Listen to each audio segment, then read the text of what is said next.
तरक्की होनी चाहिए थी।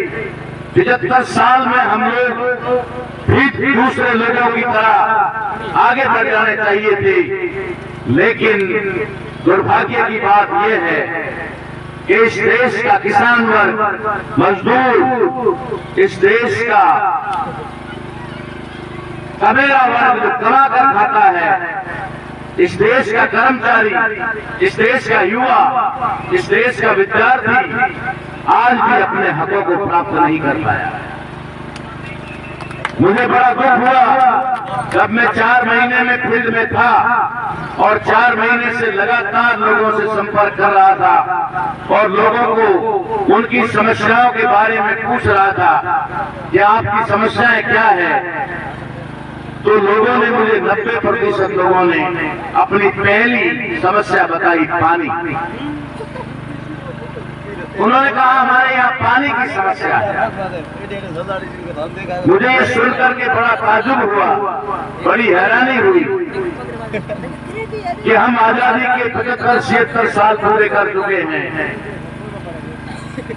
हमारे देश में संविधान लागू हुए और लोकतंत्रात्मक ढंग से सरकारें बनते हुए भी 74 साल पूरे होने जा रहे हैं और इस देश की जनता इन 75 सालों में अभी तक शुद्ध पानी भी नहीं दे पाई। हमें क्या सोचना चाहिए और किस बात पे हमें गर्व करना चाहिए, किस बात के ऊपर हमें सीना चौड़ा करना चाहिए, किस बात की हमें 7 इंच की छाती दिखानी चाहिए, किस नाम और किस काम के आधार पर हमें देश को विश्व गुरु कहना चाहिए। आदमी की आवश्यकता होती है रोटी, कपड़ा और मकान। रोटी, कपड़ा और मकान ये आदमी की मूल आवश्यकता होती है। हम रोटी, कपड़े और मकान तक पहुंचे ही नहीं है, उससे पहले की जो कंडीशन है, पानी अभी तक वहीं अटके हुए। और हम कहते हैं कि देश विश्व गुरु क्यों नहीं बन रहा, ये देश तरक्की क्यों नहीं बन रहा। इस देश की जनता, जब मैंने जाना लोगों से तो मुझे पता चला कि इस देश के अंदर 90% लोग अर्थात 100 करोड़ से 125 करोड़ के बीच की आबादी 5 किलो महीने के गेहूं की लाइन में खड़ी है। ये है हमारे देश का विकास, ये है हमारी 75 साल की आजादी, ये है हमारे 74 साल का लोकतंत्र और ये है 74-72 साल हमें वोट देते हुए आए उसका परिणाम। हमें पता ही नहीं हमें वोट किसने दिया, हमने वोट किसको दिया, हमें पता ही नहीं हमारा वोट गया कहाँ, हमें पता ही नहीं आखिर हम वोट दिया किसके लिए, इसलिए हमने वोट दिया। जब हम रोटी, कपड़े, मकान की बात छोड़ करके अभी तक पानी की समस्या का भी समाधान नहीं कर पाए, तो आखिर इस देश के अंदर इस प्रजातंत्र का क्या मतलब रह गया। इसलिए साथियों, ये बातें हम लोगों को समझाने का काम कर रहे थे लगातार 4 महीने से, और इस 4 महीने में इतनी बड़ी तब्दीली आई, इतनी बड़ी जागृति आई कि समाज के लोगों ने उन शराब पिलाने वाले, उन पैसों से वोट खरीदने वाले, अफीम और डोडे समाज में बांटने वाले लोगों के मुंह पर थूकने का तय कर दिया।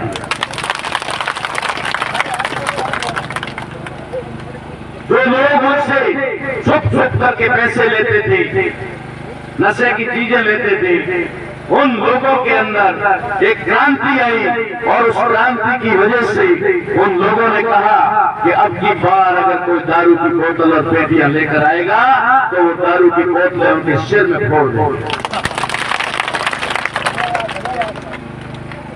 अरे कौन कहता है कि क्रांति नहीं होती, कौन कहता है कि जागृति नहीं आती, कौन कहता है कि परिवर्तन नहीं होता।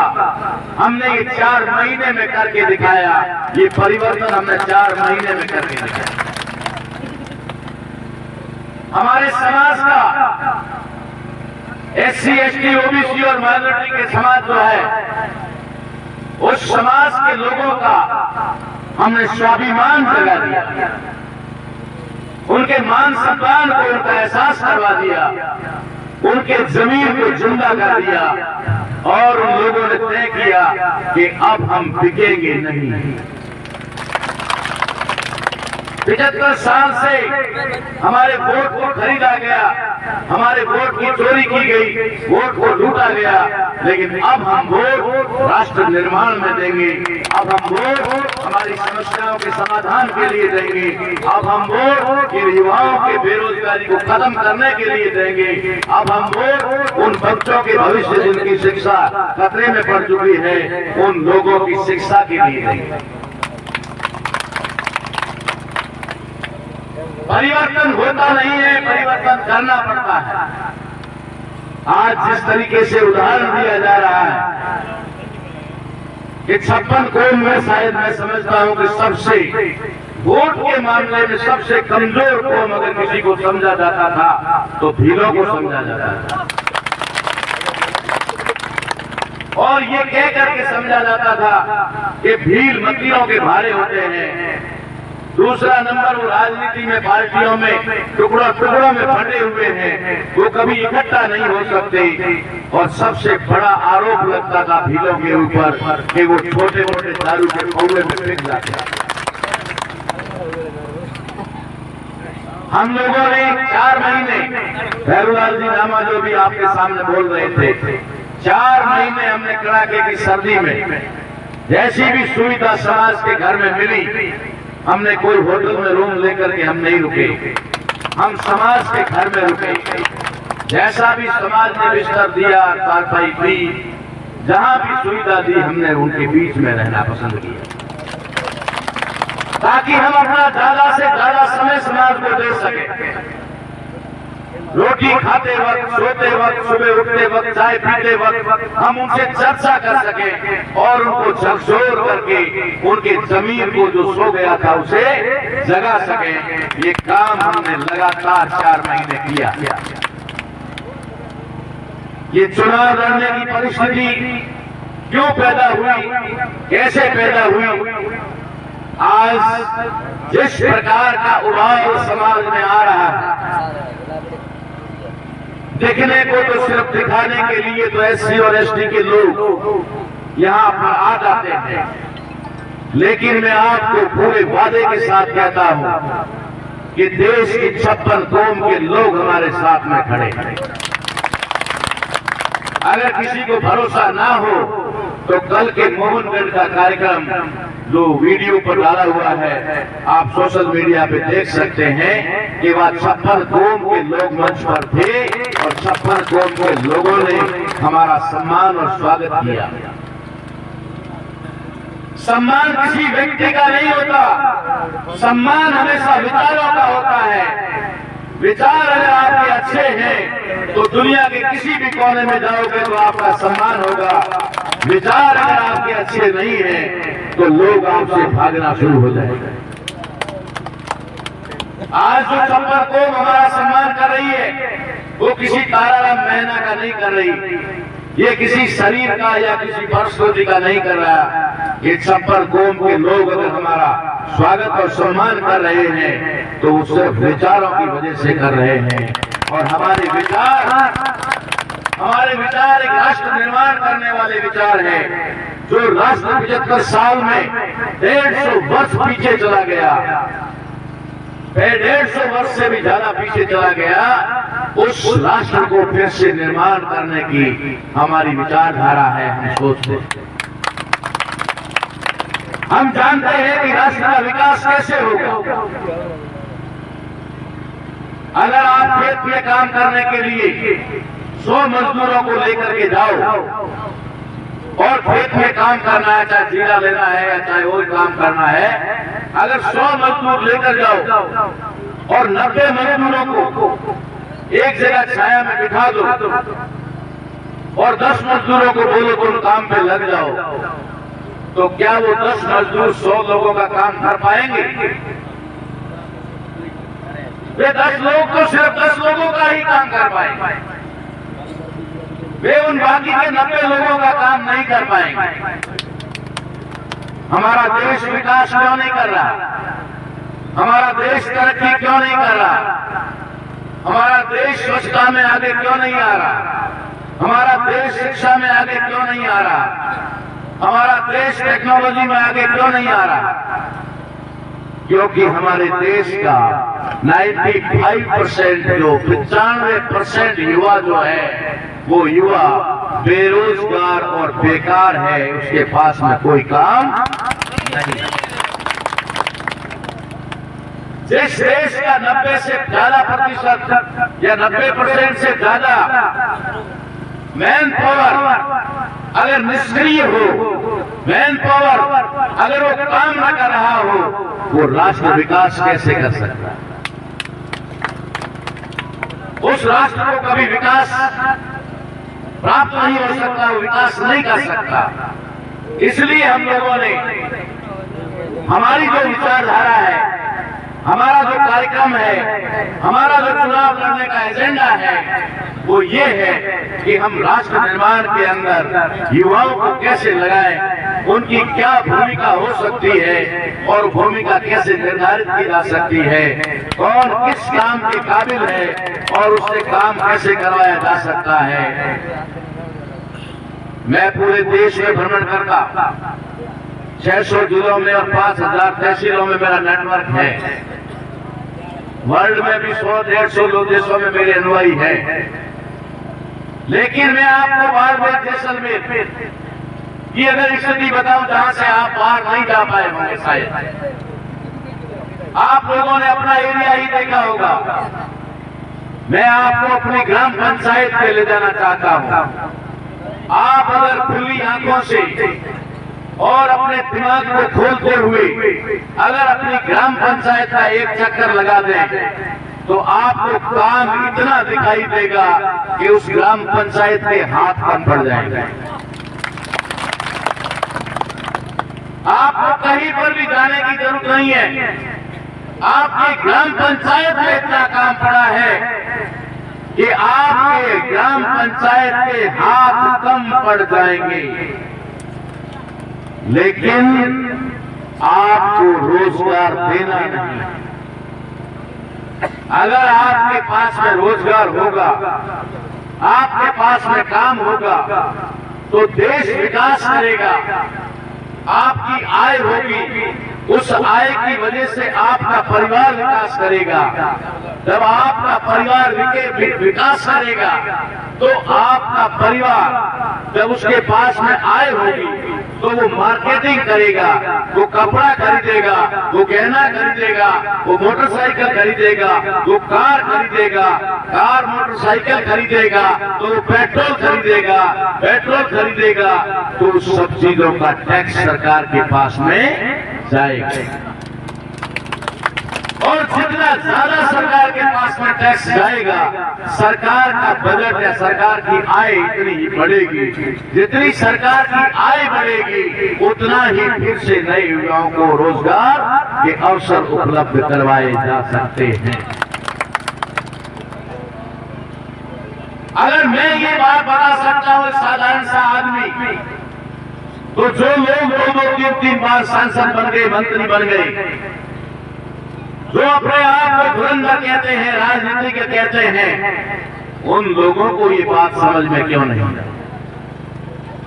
जब मुझ जैसे साधारण आदमी की ये बात समझ में आ जाती है कि अगर आप युवाओं को रोजगार देने के लिए अगर एक साल में मान लो 1 लाख करोड़ रुपए खर्च करते हो, तो वे जो युवा हैं जिनको रोजगार मिलेगा वो कोई पैसे वो बक्से में बंद तो नहीं करेंगे।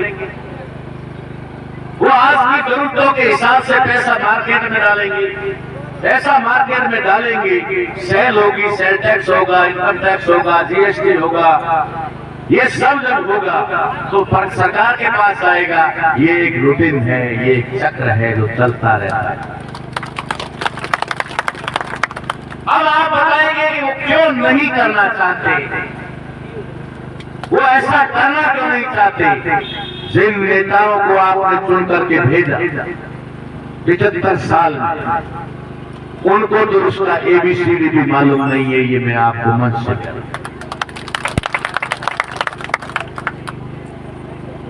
आप लोगों को 75 साल तक मूर्ख बनाया गया, आपके प्रतिनिधि के नाम पर और आपके नेता के नाम पर। आप जिसे अपना नेता समझते रहे, आप जिसे अपना सांसद और विधायक समझते रहे, वो पार्टियों के गुलाम और कठपुतली के अलावा कुछ नहीं था। ये बात मैं डंके की चोट पर कह रहा हूं और जो मुझे दिखाई दे रहा है वो मैं कह रहा हूं। और मैंने आज दिन तक शायद 1 लाख से भी ऊपर जो भाषण दिए हैं, एक भी भाषण में माफी नहीं मांगी है। तो इस भाषण में भी माफी मांगने वाला नहीं, क्योंकि जो बात करता हूं सबूत के साथ करता। जिन लोगों को आपने सांसद समझा, विधायक समझा, वे बिजनेसमैन से ज्यादा कुछ नहीं है। आप लोगों के बीच में आकर के 50 करोड़ 100 करोड़ रुपया इन्वेस्टमेंट किया और 5 साल में 500 करोड़ किया, इसके अलावा कुछ नहीं। उन्हें संविधान की ABCD मालूम नहीं है, उन्हें आपके अधिकारों का अता पता भी नहीं है, उन्हें अपने संसद होने का दायित्व और कर्तव्य भी पता नहीं है कि एक सांसद का क्या काम होता है, क्या ड्यूटी होती है। इसीलिए शायद वो संसद में जाकर एक शब्द भी बोलने की जहमत नहीं कर पाते।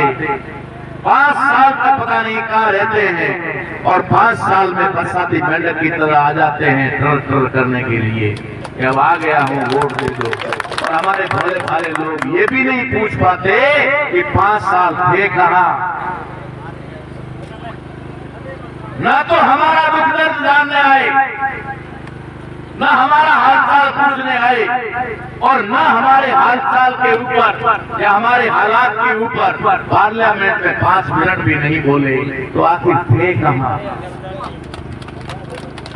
और आपने उनको चुन करके 5 साल के लिए सांसद बना करके भेजा, तो भेजा क्यों, ये मेरे समझ में नहीं आता। इसलिए हमने फैसला किया कि अगर जनता को अपना भला करना है, जनता को अगर अपनी समस्याओं का समाधान करना है, जनता को अपना अगर दुख दर्द दूर करना है, तो इन पार्टियों के गुलामों से पैसा छुड़ाना पड़ेगा और अपना सच्चा प्रतिनिधि चुनकर पार्लियामेंट में भेजना पड़ेगा।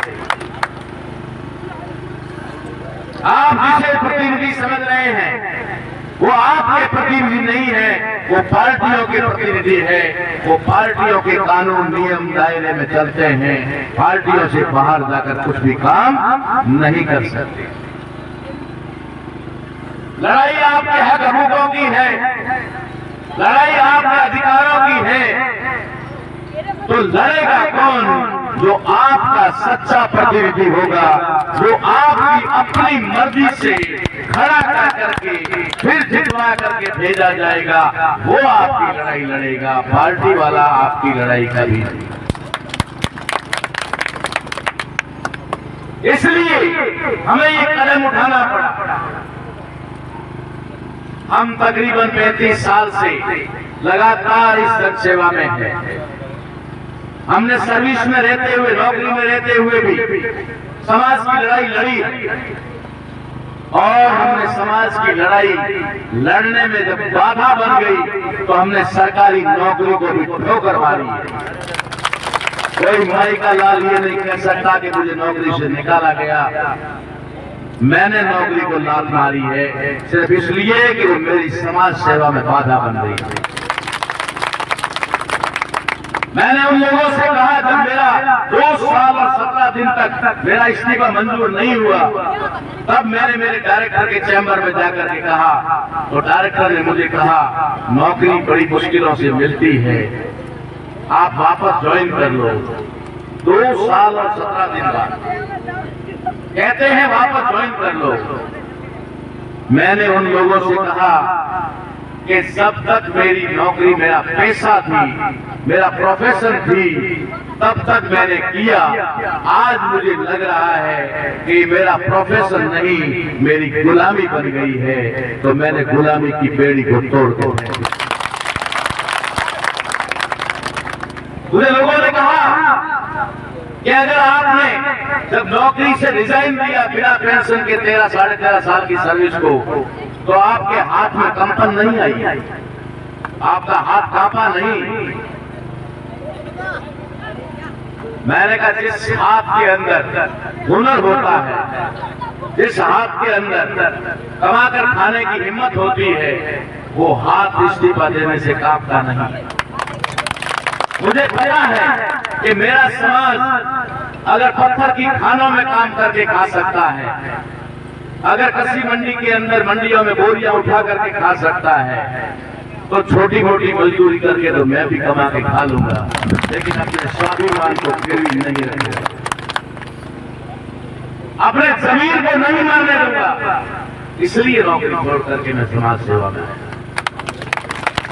मैंने आज पूरे 4 महीने में एक बात कही है कि मेरा राजनीति में आने का कोई इरादा नहीं था, मगर ये मामला ऑल इंडिया लेवल पर हुआ और हमारे लोगों ने मंथन और चिंतन किया कि अगर देश के अंदर यही हालात रहे और इसी प्रकार से ये पार्टियां राज्यों में 10-10, 5-5 साल का और केंद्र में 10-10 साल का पैक्ट करके सत्ता में रही, तो ये दोनों पार्टियां जो एक ही भुजा, एक ही शरीर की दो भुजाएं हैं, ये इस संविधान को नष्ट कर देगी, इस संविधान को खत्म कर देगी। और अगर संविधान खत्म हो गया तो ये समाज फिर से जानवर से भी बदतर स्थिति में चला जाएगा।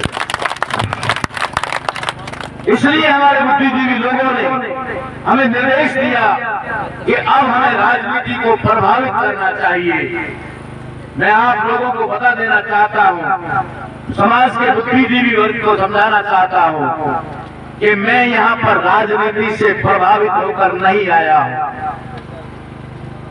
राजनीति से प्रभावित होकर के वो लोग जाते हैं जो पार्टियों के तलवे चाटते हैं और अपनी जाति के प्रकोष्ठ तक सीमित होकर भी खुश होते हैं कि एससी प्रकोष्ठ का बना दिया, एससी प्रकोष्ठ का बना दिया। अरे एससी और एसटी तो तेरे बाप ही है, खुद बढ़ जाना कौन रोकता? इसमें पार्टी तेरे ऊपर क्या एहसान कर रही है कि तुझे प्रकोष्ठ का अध्यक्ष बना रही है। लेकिन हमारे लोग एसटी और एससी ओबीसी प्रकोष्ठ में बन करके भी खुश हो जाते हैं और उनके तलवे चाटते हैं। मैं राजनीति से प्रभावित होकर के नहीं, मैं राजनीति को प्रभावित करने के लिए राजनीति में आया। और मैं आपको बता देना चाहता हूं, इस 1 महीने के अंदर हमने राजनीति को बहुत ज्यादा प्रभावित कर दिया। आज बाड़मेर लोकसभा क्षेत्र, बाड़मेर जैसलमेर बालोतरा की जो सीट है, वो सीट इतनी हॉट बन गई है कि यहां पर सत्ता लूट के मुख्यमंत्री को 2-2, 3-3 बार आना पड़ रहा है।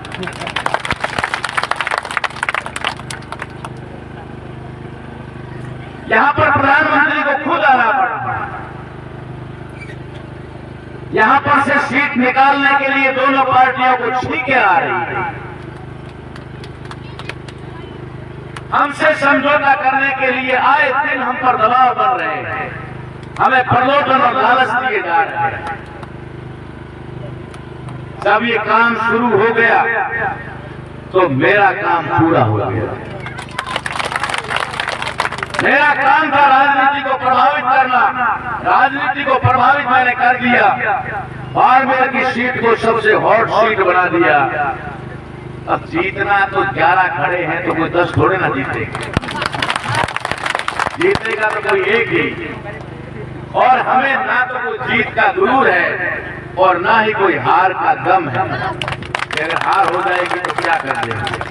तो 13 साल की नौकरी छोड़ी तब कलेजा नहीं फटा, तो अगर इस हार जाएंगे तो क्या फर्क पड़ जाएगा।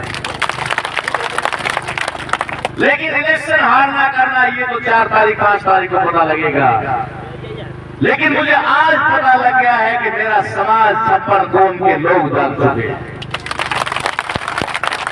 56 कौम के लोग जाग चुके हैं। आज हर कौम के लोग,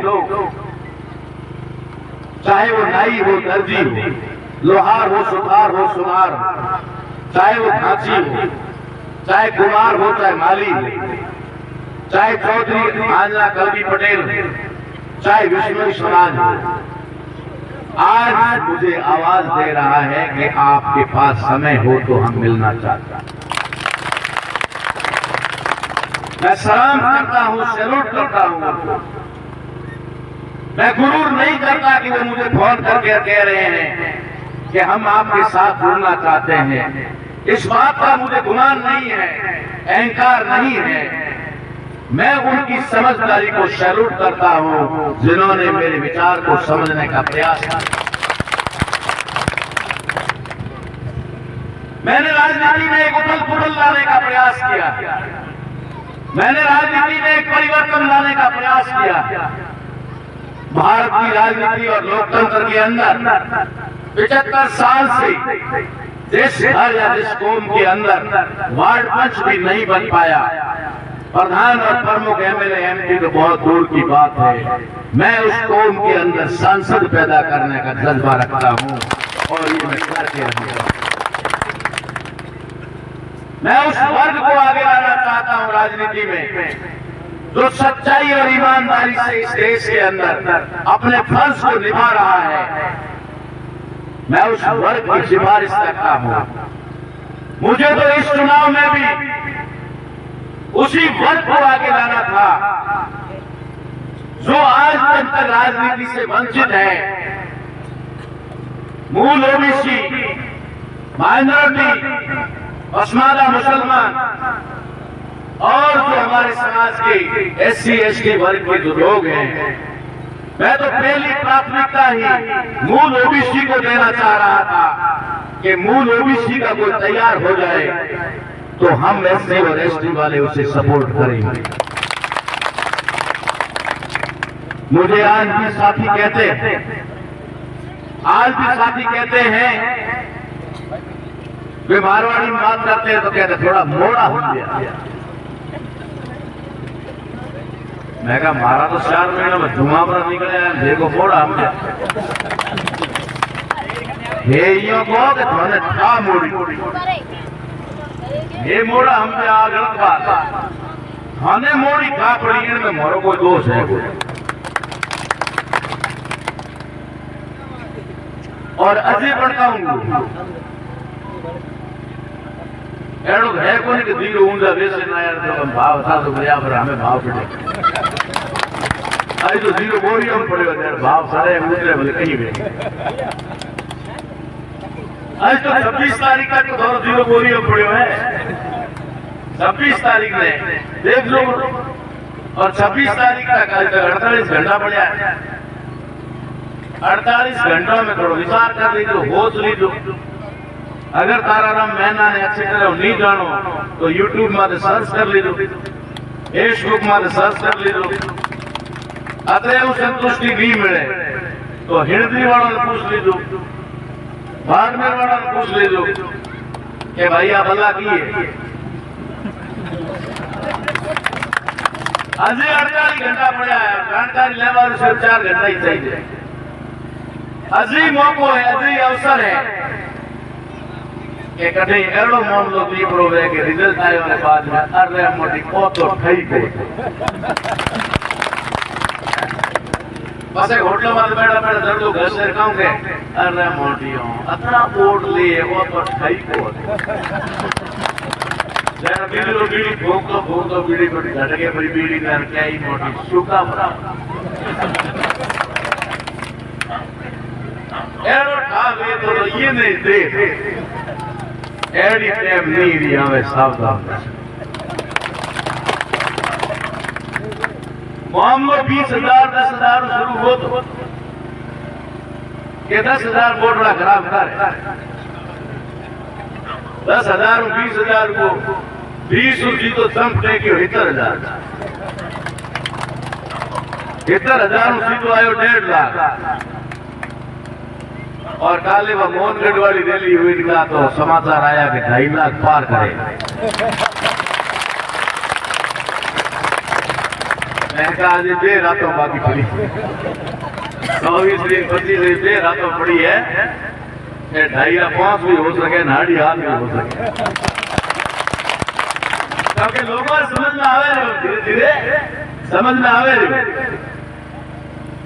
हाँ कई लोग थोड़ा घूमते में है तो खुले नामा को आवे, कई लोग थोड़ा मर्यादा में है कि हमारी बिना जाति में जानती कर पाऊं वाय को आप जाति में ड्राइवर ने जरूर देखो ना पर बटन मार ध्यान लागू अलमारी आओ तपी जाति में ड्राइवर ने कोई जरूरत नहीं बेड़ा ही। तो ये जो परिवर्तन मुझे दिखाई दे रहा है ये परिवर्तन को साधारण परिवर्तन नहीं है और ये परिवर्तन प्रकृति के सिवाय संभव नहीं है। नून प्रणाम। मैं दामोद जी का अनुयायी हूं।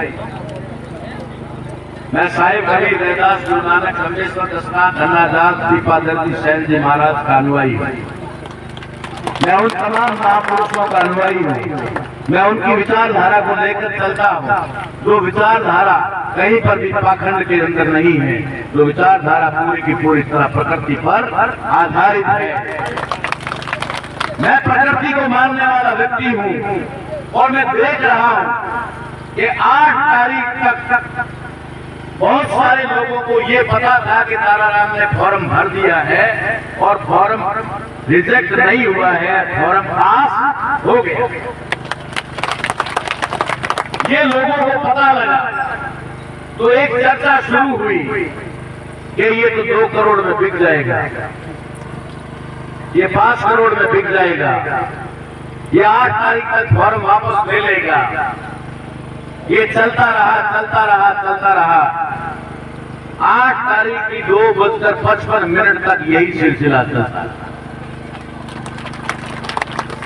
3 बज गया, 3 बजने से 1-2 मिनट ऊपर चल गया और फॉर्म वापसी के लिए दरवाजा बंद हो गया और लोगों को पता चला कि ताराराम अंदर नहीं गया है, बाहर है।